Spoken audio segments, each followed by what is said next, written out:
बिस्मिल्लाहिर्रहमानिर्रहीम। अस्सलाम वालेकुम नाज़रीन, आज हमारा मौजू ये है कि इमरान खान ने लॉन्ग मार्च का फ़ैसला अभी तक क्यों नहीं किया और वो कब तक करेगा। इस लॉन्ग मार्च की कामयाबी के क्या इम्कानात हैं, सारी चीज़ें इकट्ठी एक ही सब्सटेंस में आ जाएंगी। और दूसरा ये है कि इमरान खान एक और हमाकत करने जा रहा है। उसने कहा है कि ये जो ऑडियो लीक्स हो रही हैं इस पर हम सुप्रीम कोर्ट रजू करेंगे और सिक्योरिटी इदारों को गिरफ्त में लाया जाना चाहिए कि जो सिक्योरिटी ब्रीच के ज़िम्मेदार हैं, और इस पर हम एक GIT बनाने का मुतालबा करेंगे। और तीसरा ये है कि परवेज़ इलाही को फिर PTI की मीटिंग में एक मरतबा फिर गालियाँ दी गई और इन गालियों की वजह क्या है। तो नाज़रीन, ये जो लॉन्ग मार्च का इशू है इसके बारे में PTI के अंदर से इमरान खान ने जो गुफ्तगू की है और जो उनके आपस में गुफ्तगू हुई है, तो इसकी इतलात PTI के अंदर से ही अपने हमदर्द साफ़ियों को दी गई है। और वो जो हमदर्द साफ़ी हैं वो किसी न किसी तरीके से किसी मजलिस में बैठक में बैठकर ये बातें कर डालते हैं और वो बातें फिर बाहर भी लीक हो जाती हैं। ये तो हमारा आपका मामला है, लेकिन जो इदारे हैं उन तक तो ये इत्तला पहले ही पहुंच जाती है, क्योंकि इमरान खान लाख कोशिश कर लें वो मुखबरों से निजात हासिल नहीं कर सकते जो PTI में खुम्बियों की तरह उगे हुए हैं और फैले हुए हैं। जहाँ तक इसकी इस हिकमत अमली का ताल्लुक था कि वो 4 के सिवा किसी को राज नहीं बताएगा, तो वो 4 में भी खैर क्या एतबार करना। लेकिन मसला ये है कि जब अगर कोई हिकमत अमली बनानी है या कोई डिस्कशन करनी है तो वो सिर्फ 4 के अंदर तो नहीं रह सकती, वो पार्टी के अंदर इसको बात करना ही पड़ती है और फिर बात निकल जाती है।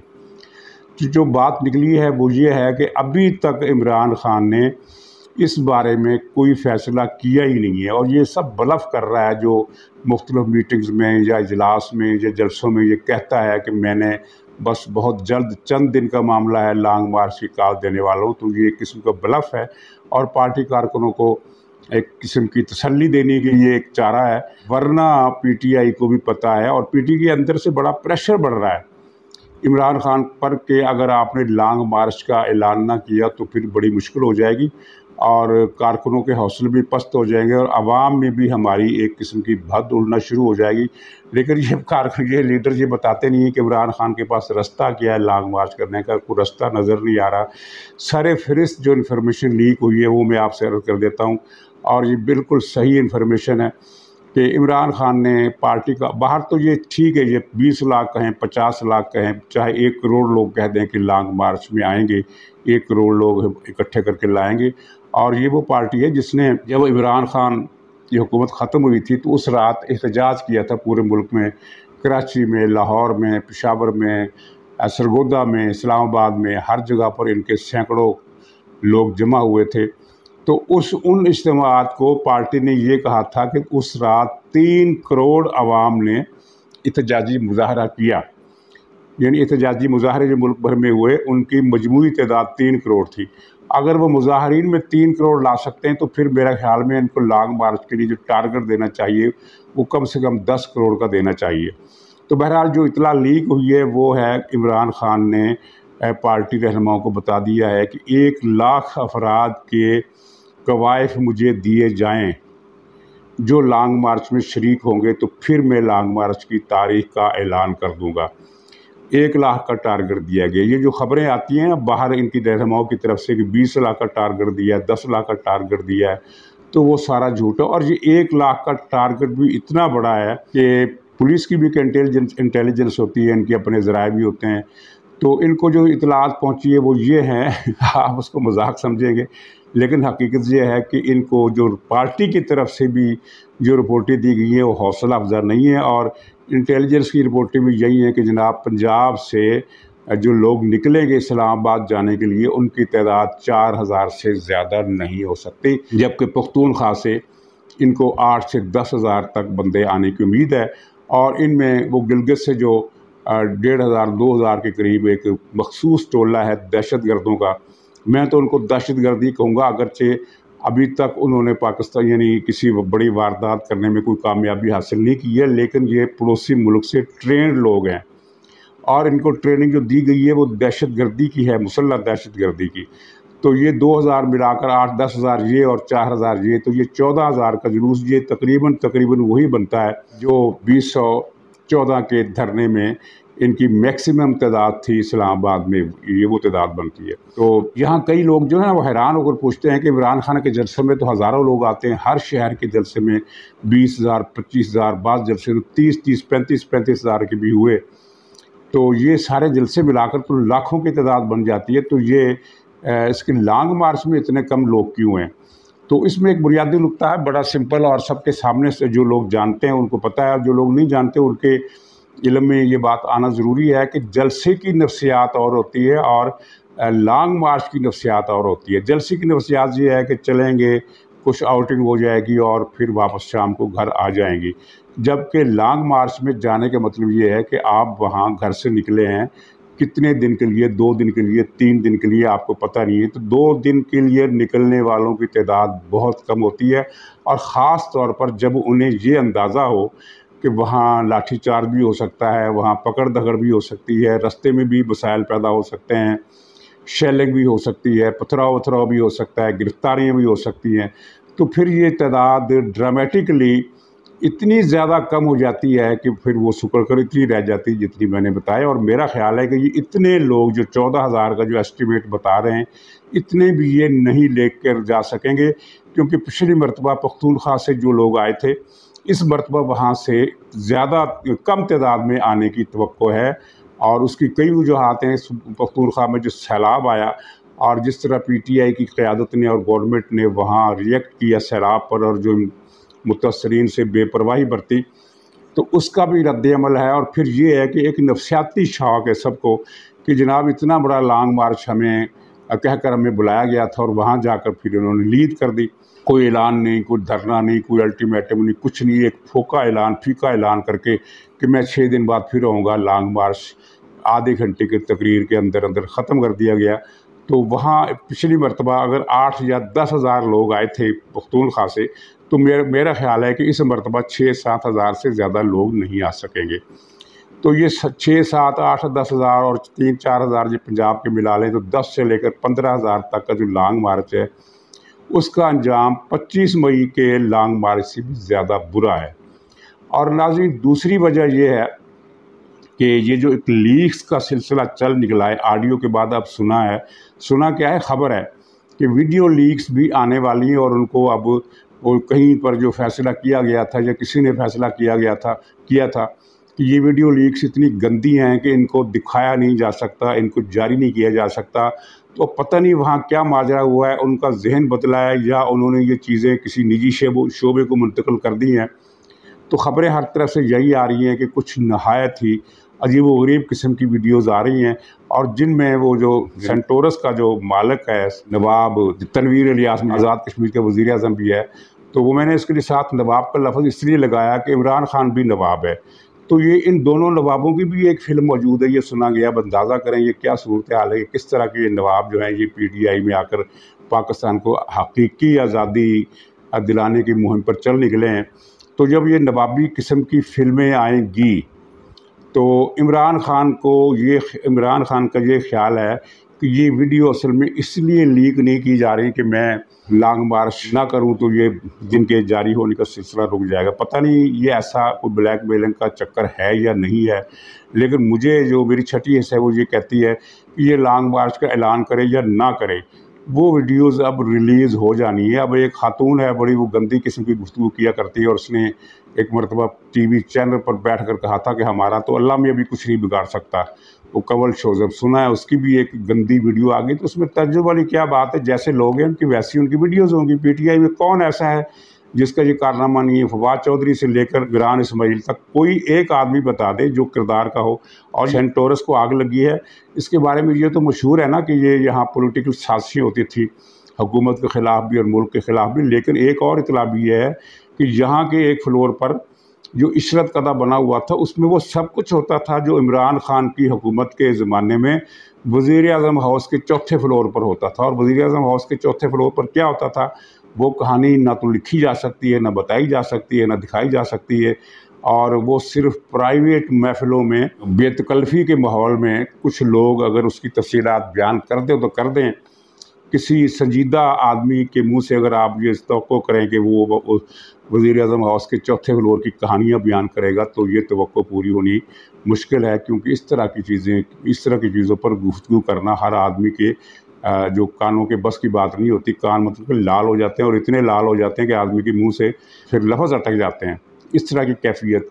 तो जो कुछ वज़ीर-ए-आज़म हाउस के चौथे फ्लोर पर इमरान खान के दौर में होता था, वो सब कुछ तनवीर इलियास आज़ाद कशीर का वज़ीर-ए-आज़म है। और इसी के बारे में ये कहा जाता है कि इसने 5 अरब रुपए देकर वज़ारत-ए-उज़्मा हासिल की। अंदाज़ा करें इमरान खान के लेट पख्तूनख्वा में भी जो सीटें दी थी, वहाँ भी अरबों रुपए लगे थे, लेकिन ये तो डायरेक्ट इमरान खान को रकम दी गई है।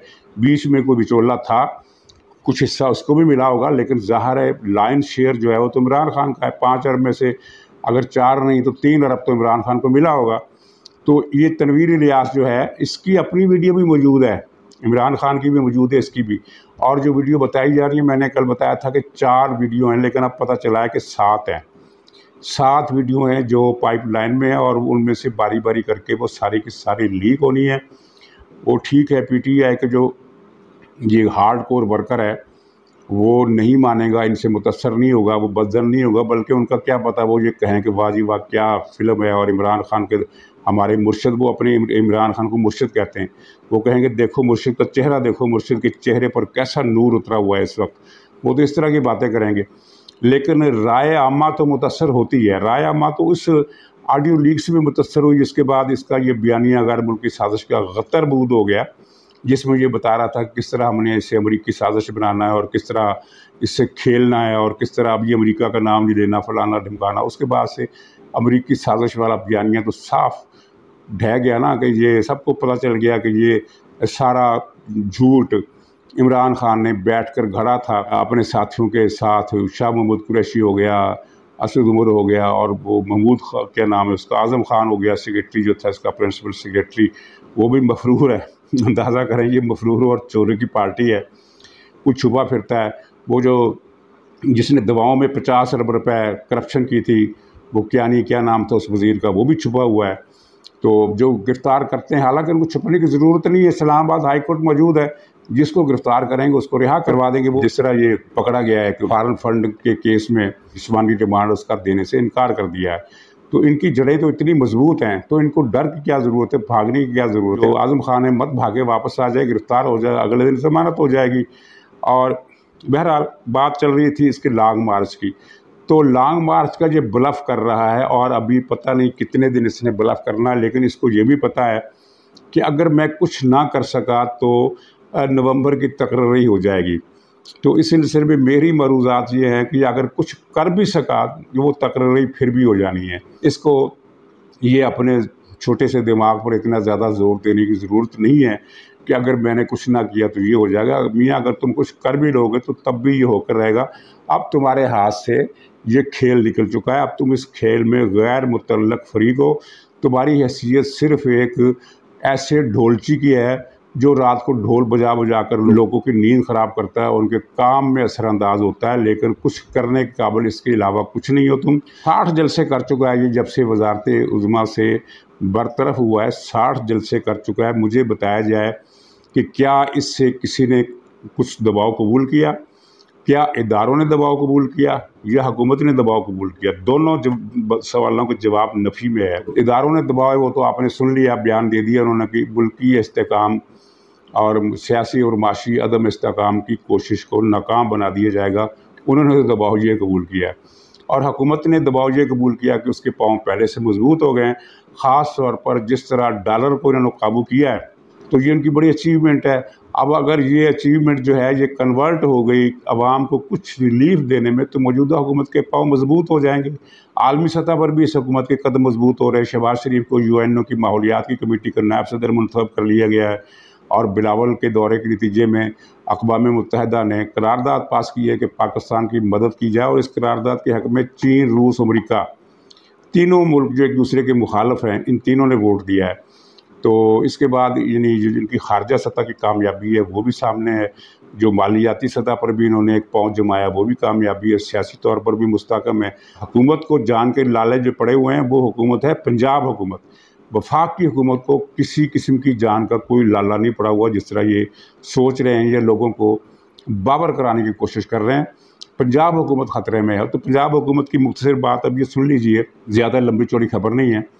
एक तो परवेज़ लाई लंदन में है, इस पर इमरान खान को बड़ा गुस्सा है कि वो ऐसे मौके पर, जब मैं लॉन्ग मार्च के लिए मुझे इसकी मदद चाहिए थी, ये लंदन भागकर बाहर रंगरलियाँ मना रहा है। और दूसरा ये है कि जो इसने कल के जो इजलास में, अपनी पार्टी के रहनुमाओं के इजलास में, इस बात पर भी परवेज़ लाई को गाली दी कि कम बखत से मैंने 2 अरब मांगे थे, वो टाल गया।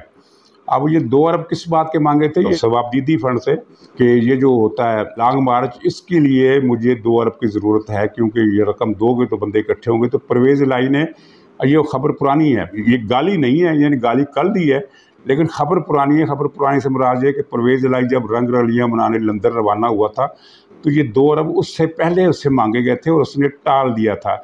तो ये खबर ज़ाहिर सामने नहीं आ सकी, लेकिन जब इसने गाली दी, ये मेरे साथ वारदात की है कि वो 2 अरब देने से टाल गया है, तो ये खबर इस तरह फिर लीक हो गई कि 2 अरब मांगे थे। और ये रियासत मदीना का दावेदार सरकारी ख़जाने से, बैतुल माल से, कौमी ख़जाने से 2 अरब रुपये मांग रहा है अपने सियासी जुलूस के लिए, सियासी एडवेंचर के लिए। तो ये है ईमानदारी का तस्वुर कि रियासत मदीना कौमी ख़जाने से 2 अरब रुपए अपने लॉन्ग मार्च के लिए मांग रहा है। वो परवेज़ लाई ने इनकार कर दिया। इनकार इसलिए किया उसने, या टाला इसलिए कि वो बाप बेटा भी तो यही रकम कमाने आए हुए हैं। अगर वो सवाबदीदी फंड से या किसी भी फंड से 2 अरब इसके हवाले कर देते हैं, तो गोया कि उनका जो मार्जिन है वो कम हो जाएगा, तो इसलिए इसने इनकार कर दिया। वैसे भी उसकी एक अंडरस्टैंडिंग चल रही है इदारों के साथ कि मैं ऐसी साजिश में हिस्सेदार नहीं बनूँगा, इमरान खान की हमायत करूँगा और ऐलान भी करूँगा, इसके लॉन्ग मार्च के हक़ में बयान भी दूंगा, लेकिन इसको फैसिलिटेट किसी सूरत नहीं करूंगा, यहाँ तक कि सरकारी अफसरों की ड्यूटियाँ भी नहीं लगाऊंगा कि बसों में लोग भर भर कर लेकर जाओ। तो इस अंडरस्टैंडिंग जो इसने अंडरटेकिंग दी हुई है इदारों को, तो उसके खिलाफ वर्जी करते हुए 2 अरब वैसे भी नहीं दे सकता था। तो बहरहाल इमरान खान अब परवेज़ लाई को तीसरी मरतबा उसने ये गालियाँ दी हैं। पिछली मरतबा पिछले महीने जब ये लाहौर में आया था, तो इसने वो लाहौर का जो डकैत है असलम इकबाल, अपनी पार्टी कारकुनों को हदायत की थी कि परवेज़ लाई से मत रब्ता करो, इसी असलम इकबाल को अपना वज़ीर आला समझो। उस वक्त भी इसने परवेज़ लाई को बड़ी सख्त सुस्त सुनाई थी। तो माशाल्लाह दोनों बाप बेटा ऐसे हैं कि गालियाँ खाकर खुश होते हैं, ये परवेज़ लाई और उसके बेटा मूनस लाई। अच्छा, अब ये ऑडियो लीक्स पर ये अदालत जा रहा है। बात ये है कि इसने ये कहा है कि ये ऑडियो लीक से सिक्योरिटी कंप्रोमाइज़ होती है। अब इसमें 2 बातें हैं। एक तो ये है कि इसने, जब ये वज़ीर-ए-आज़म था, तो इसने सिक्योरिटी एजेंसियों की तरफ से टेलीफोन टैप करने की, रिकॉर्ड करने की हमायत की थी और कहा था कि ये मुल्क के दिफा में होता है, मुल्क के फ़ायदे में होता है। अब ये उसकी मुखालफत किस बुनियाद पर कर रहा है? तो ये तो अदालत को पूछना चाहिए कि तुम जब वज़ीर-ए-आज़म थे तो तुम इस अमल की, प्रोसेस की हमायत करते थे, अब इसके ख़िलाफ़ क्यों हो गए हो? और दूसरी बात ये है कि आखिर कौन सी सिक्योरिटी ब्रीच हुई है जिसकी ये दुहाई दे रहा है? यानी अगर ये कह रहा है कि खेल खेलना है और इस अमरीकी जो साइफ़र है, सफारतकार का जो मुरासला है, इसको अमरीकी धमकी वाला, साजिश वाला कार्ड बनाकर पेश करना है, ये बात लीक हो गई, तो इससे सिक्योरिटी कैसे लीक हुई? और अगर तुम्हारी या तनवीर इलियास की कोई वीडियो मुश्तरका रिलीज़ होती है, तो वो ठीक है, अखलाक का लिहाज से तो बड़ी ख़तरनाक चीज़ होगी, लेकिन इससे मुल्क की सिक्योरिटी कैसे ब्रीच हो गई? और इस तरह इसकी जितनी ऑडियोज़ लीक होनी है अभी तो नाज़रीन कराम, मैं आपको एक और ख़बर देना भूल गया कि इसकी पिंकी पीरनी की चीज़ें सामने आने वाली हैं। वो ऐसे लर्ज़ा खेज़ होंगे और ऐसे भयानक होंगी। और ये सिलसिला जो है, जिसको अब लोग मानते नहीं थे पहले कि ये कुछ हो सकता है, शेर आया वाली बात हो गई कि वो चीज़ें अब आना शुरू हो गई हैं। किसी ने सोचा था कि इमरान खान की ये अमरीकी साजिश वाला जो सारा ड्रामा है, इसकी अपनी रिकॉर्डिंग सामने आ जाएगी और ये नंगा हो जाएगा? और क्या कुछ इसका नहीं आया। और अभी जो बताने वाले हैं वो बताते हैं कि ये तो महज शुरुआत है, अभी तो सिलसिला चलना है, अभी तो चीज़ें आनी हैं। और चीज़ों से मुराद सिर्फ वही वीडियोज़ नहीं है जिनका आवाम को बहुत इंतज़ार है, अवामुन्नास को, बल्कि बहुत सारी और चीज़ें भी, माली करप्शन, फ्रॉड, और उसमें फिर ये जो काली जादूगरनी है पिंकी पीरनी, इसकी चीज़ें भी आउट होनी है कि इसने काला जादू का अमल कब से शुरू किया। और इसकी ना 2 चीज़ें हैं, इसके 2 हिस्से हैं। इसकी जो एम्पायर है ना, इस पिंकी पीरनी की, एक तो काले जादू की एम्पायर है जिसमें मोक्कल हैं, बीर हैं, वगैरह वगैरह है, और दूसरा इसके एक हरम सरा है। फ़लाँ को तोहफ़ा पेश कर दो, फ़लाँ को तोहफ़ा पेश कर दो, उसे भी काबू कर लो, उसे भी काबू कर लो। वो हरम सरा के जो किस्से हैं वो तो बयान ही नहीं किया जा सकते, इतने शर्मनाक किस्से हैं। और उस हरम सरा से हाथ रंगने वालों में वो एक बड़ी लंबी दाढ़ी वाले साहब भी शामिल हैं, ऊपर से नीचे से पीछे से आगे से दाएं से बाएं से और पता नहीं कहाँ कहाँ से दुआ करते हैं, वो भी शामिल है। पूरा एक नेटवर्क है ये हरम सरा का। और दूसरा काला जादू का। तो बहरहाल काले जादू की मैं बात एक करके प्रोग्राम ख़त्म करता हूँ कि ये इमरान खान की खोपड़ी में अगर दिमाग होता तो ये सोचता कि पिछले 1 साल से, जब से इसकी हुकूमत को बुरानों का सामना करना पड़ा और फिर उसके बाद हुकूमत की बरतरफी के बाद से 1 साल हो गया इस अमल को, 6 महीने इसको हुकूमत से निकले हो गए और 6 महीने 7 महीने पहले से हुकूमत इसकी बहरान की जद में आ गई थी। तो काली माई ने कितने जादू किए, इस 100 के करीब तो जादू इसने किए होंगे और अब भी कर रही है। उन 100 जादुओं में से एक जादू भी इसका चला, एक टूना भी इसका कामयाब हुआ। और इसकी खोपड़ी में ये बात अभी तक नहीं आ रही कि जादू टोने से सियासत नहीं की जा सकती। अगर जादू टोने से सियासत की जा सकती तो जो ताकतवर मुल्क है अमेरिका, बरतानिया, जिनकी हुकूमतें आलमी किरदार के लिए बड़े बड़े पैसे खर्च करती हैं, सरमाया खर्च करती हैं, जासूसों के जाल बुनती हैं, साजिशों के जाल बुनती हैं, अमेरिका हो गया, चीन हो गया, रूस हो गया, फ्रांस हो गया, ये मुल्क जो हैं, तो जनाब ये फिर इतने अरबों खरबों रुपए खर्च करने के बजाय जादूगरों की पलटनें रख लेते और जादू के बल पर पूरी दुनिया पर हुकूमत करते। ये पूरी दुनिया पर हुकूमत करते हैं साइंस की बुनियाद पर, टेक्नोलॉजी की तरक्की की बुनियाद पर, अपनी फ़ौजी ताकत की बुनियाद पर, अपनी इंटेलिजेंशिया की ताकत की बुनियाद पर, अपनी सियासतकारी की बुनियाद पर, धौंस, धन, ज़र, हर चीज़ जो इनके पास वसाइल है उनकी बुनियाद पर यह आलमी बालादस्ती की जंग लड़ते हैं। इनमें से कभी किसी ने जादू के ज़ोर पर जंग लड़ी? और ये इमरान खान, इसकी खोपड़ी इतनी छोटी है, इसमें गोबर भी नहीं आ सकता। तो इसको ये समझ में नहीं आ रही कि ये जादू टूना से कुछ नहीं होता।